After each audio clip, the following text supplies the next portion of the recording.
এদেশে যত মানুষ অত্যাচার জুলুম নির্যাতন চালিয়েছে প্রত্যেককে যদি রিমান্ডে আমার সাথে যা করেছে ওইটুকু করে, ও সব সত্য কথা বলবে। মাটির নিচে নিয়েছিল, মাটির নিচে নিয়ে চোখ বাঁধা কালো কাপড় দিয়ে, পেছনে হাত বাঁধা। পেছনে যদি এমনি হাত বাঁধে, হ্যান্ডকাপ, ওটা এমনিতে হাত কেটে যায়।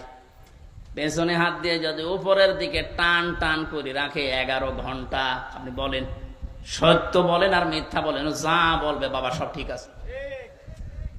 এই জন্য আমি এখন দাবি জানাই, আমার মুখ দিয়ে যারা এরকম উল্টা পাল্টা কথা, আমি তো বলি নাই একটা 11 ঘন্টা দাঁড় করানোর পরও আমি বলি নাই 10 দিন রিমান্ডে, আমি একটা কথাও না, আমি এগুলো করি নাই।